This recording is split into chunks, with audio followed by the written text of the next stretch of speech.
ho, ho, ho, ho, ho, ho, ho. What's up, guys? Lou here, back with a fresh video. And this is actually a long time coming. Some of you have seen this before. It's a lot of stuff. Space and stars. This video is not about space and stars, it's about my setup. I did 2 videos a little while ago. I covered these monitors from LG, ultra-wide monitors, the TV, the audio, but I didn't really tell you about all the knickknacks, all the little things that make up this setup. Audio interface, keyboard, mouse, my chair.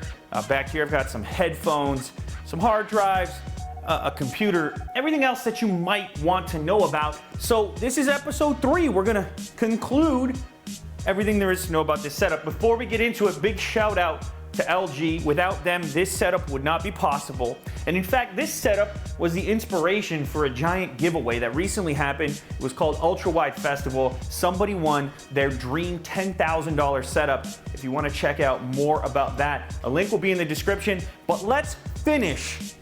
Let's culminate my ultimate setup tour. Episode 3 starts now.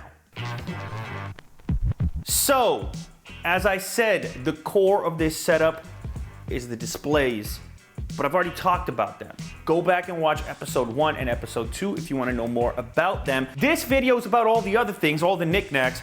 Let's talk about my chair a little bit. This is a Herman Miller Embody chair. I've had this for a while. I'm gonna put a link to this and everything else down in the description. They're super comfy.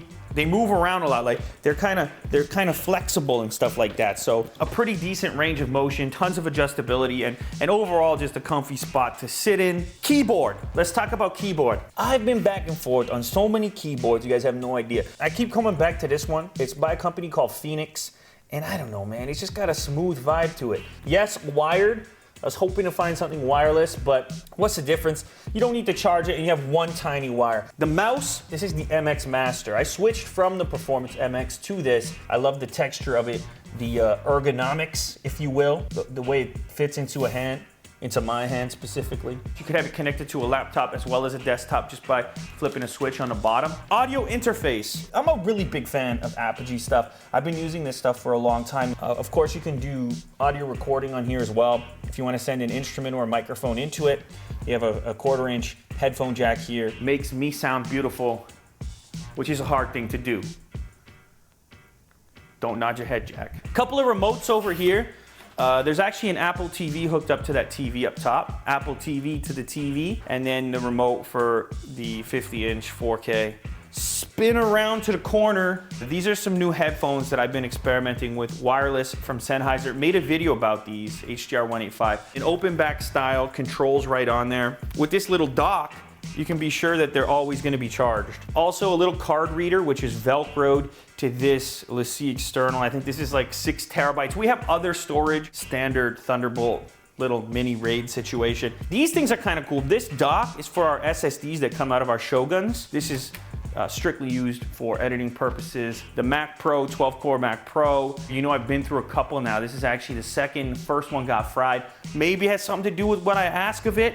Spitting pixels out like I spit rhymes. Right, Jack? Now this little cabinet over here, this is really important because it keeps everything tidy. We got a bunch of different cables and stuff in there. That's my favorite power strip in the world, that little Belkin. I will link it down in the description. And it's my favorite because each outlet swivels. This battery backup unit here with a couple of USB chargers on the front. Everything that's super important goes into the back of this, so if you do have a power failure, you're okay. These are like, look, you can see the names on front. Everything is labeled after Ninja Turtles because they're turtles in a half shell.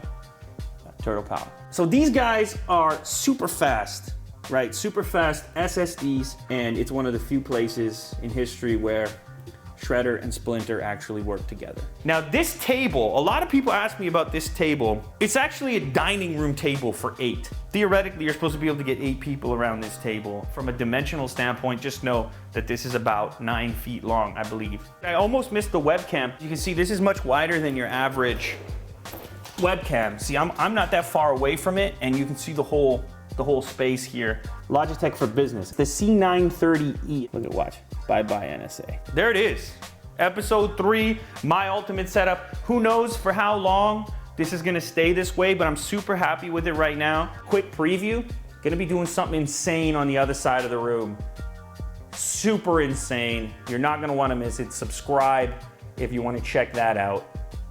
It's gonna make this thing look puny. You have no idea. All right, thanks again. Leave a thumbs up if you enjoyed this content.